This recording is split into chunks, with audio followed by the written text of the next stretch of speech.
এই ভিডিওতে আমরা আলোচনা করব কিভাবে রিকম্বিনেন্ট ডিএনএ তৈরি করা হয়, তাতে কি কি প্রয়োজনীয় জিনিস লাগে এবং সেগুলির বিস্তারিত আলোচনা। রিকম্বিনেন্ট ডিএনএ একটি অত্যন্ত প্রয়োজনীয় পদ্ধতি। এই পদ্ধতিতে কি কি তৈরি করা হতে পারে?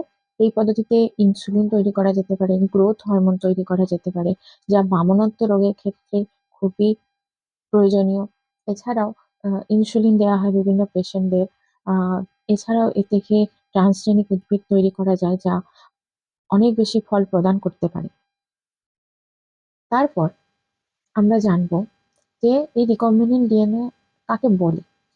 রিকম্বিনেন্ট ডিএনএ হলো দুটি ভিন্ন উৎসের ডিএনএ খণ্ডকে কৃত্রিমভাবে জুড়ে একটি নতুন ডিএনএ তৈরি করাকেই বলা হচ্ছে রিকম্বিনেন্ট ডিএনএ। এই রিকম্বিনেন্ট ডিএনএ কে তৈরি করতে তাহলে আমাদের জানতে হবে কি কি জিনিস লাগবে। কি কি জিনিস লাগে রিকম্বিনেন্ট ডিএনএ তৈরি করতে? প্রথমে লাগে একটি নির্দিষ্ট জিন। নির্দিষ্ট জিন মানে কোনটি? অর্থাৎ যে জিনটি, আমি ধরি যে আমি ইনসুলিন তৈরি করব, এই ইনসুলিন তৈরি করতে যে জিনটি দায়ী, আমাকে সেই জিনটি নির্বাচন করতে হবে এবং সেই নির্বাচন করা জিনটিকে আমাকে কেটে অন্য একটা জিনের সঙ্গে সেটি অ্যাটাচ করে আমাকে নতুন ডিএনএ তৈরি করতে হবে। তারপরে হচ্ছে রেস্ট্রিক্টেড এন্ডোনিউক্লিয়াস। এটা এক ধরনের উৎসেচক, এই সম্পর্কে আমরা পরে আলোচনা করব। তারপর আসছে লাইগেজ। লাইগেজ এক ধরনের উৎসেচক। তারপর আসছে একটা বাহক মাধ্যম। একটা বাহক মাধ্যম চাই, যাকে বলা হয় ভেক্টর। বেশিরভাগ ক্ষেত্রে প্লাজমিডকে ভেক্টর হিসেবে ব্যবহার করা হয়। তারপর আসছে পোষক কোষ। একটা পোষক কোষ দরকার, যে পোষক কোষ বা হোস্ট সেল, সেই হোস্ট সেলে এই ডিএনএটা বিভাজিত হবে এবং আমরা আমাদের প্রোডাক্ট হিসাবে এই ডিএনএ কে গ্রহণ করতে পারবো। আমরা জানি ডিএনএ তে 4 ধরনের বেস পাওয়া যায়। অ্যাডেনিনের সাথে থাইমিন, সাইটোসিনের সাথে গুয়ানিন। এই বেস পেয়ারই পুরো ডিএনএ সজ্জিত থাকে। এরপর আমরা দেখব ইকোআর1 কি আর রেস্ট্রিকশন এনজাইম কি। রেস্ট্রিকশন এনজাইম হলো এমন এক ধরনের এনজাইম বা উৎসেচক যা জিনকে প্যালিন্ড্রমিক সিকোয়েন্সে ভাঙতে শুরু করতে পারে। এবং এই প্যালিন্ড্রমিক সিকোয়েন্স কি? অর্থাৎ GAATTC, এরই অপোজিট দিকে হবে GAATTC, অর্থাৎ গুয়ানিন, সাইটোসিন, অ্যাডেনিন, থাইমিন এই বেসে অপর দিকের সাথে বিপরীত সজ্জাক্রমে এটি অবস্থান করবে। এবং একমাত্র এই রেস্ট্রিকশন এনজাইম এই জিনিসটাই জিনের এই সজ্জাকে এই এই অর্ডারে কাটতে পারে বা ভাঙতে পারে। এবং ইকোআর1 কি? ইকোআর1 হলো এক ধরনের রেস্ট্রিকশন এনজাইম এবং এই ইকোআর1 হচ্ছে আমরা রিকম্বিনেন্ট ডিএনএ তৈরি করতে সব থেকে বেশি ব্যবহৃত হয় ইকোলাই ব্যাকটেরিয়া। ইকোলাইয়ের দেহে এই উৎসেচক পাওয়া যাওয়ায় তাকে এই উৎসেচককে নাম বলা হয় যে ইকোআর1। তাই এখানে ইকোআর1 কে সব থেকে বেশি ব্যবহার করা হয়ে থাকে। এরপর আসছে প্লাজমিড। প্লাজমিড কি?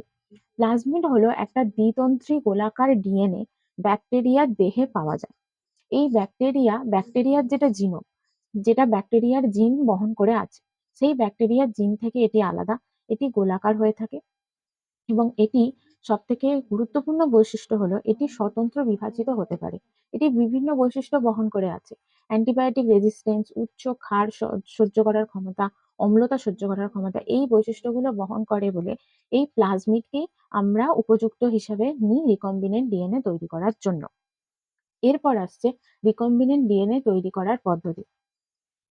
রিকম্বিনেন্ট ডিএনএ যখন আমরা তৈরি করব, তখন এই দুটো যে নির্দিষ্ট আমাদের জিন এবং যে প্লাজমিড থেকে যে আমরা যে অংশটা পাবো, সেই দুটো অংশই এন্ডোনিউক্লিয়াস দ্বারা, রেস্ট্রিকশন এন্ডোনিউক্লিয়াস দ্বারা আমরা ভেঙে নেব।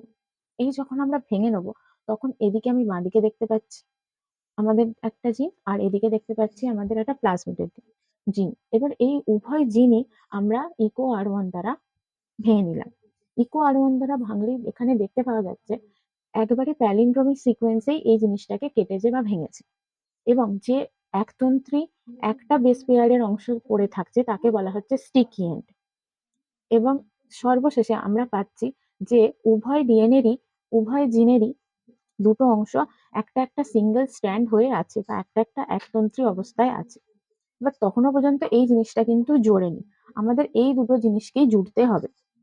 এই দুটো জিনিসকে জোড়ার জন্য এইখানে আসছে ডিএনএ লাইগেজ। লাইগেজকে আমরা জানি ডিএনএ হচ্ছে বাইন্ডিং করার উৎসেচক বা এনজাইম।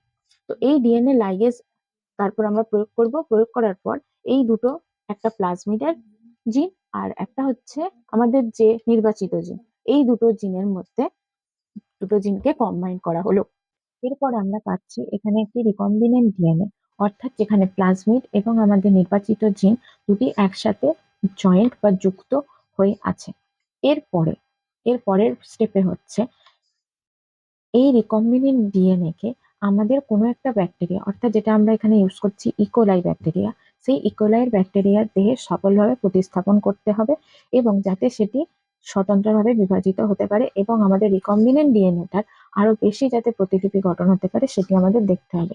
কিন্তু ইকোলাই ব্যাকটেরিয়ার দেহে আমরা ডাইরেক্ট প্রতিস্থাপন করতে পারি না।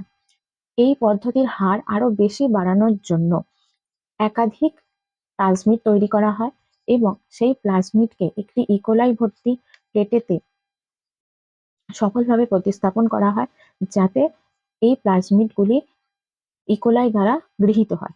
কিন্তু এই ইকোলাই গুলির মধ্যে সব ইকোলাই কিন্তু তৈরি করা প্লাজমিডকে গ্রহণ করে না, কিছু গ্রহণ করে, কিছু গ্রহণ করে না।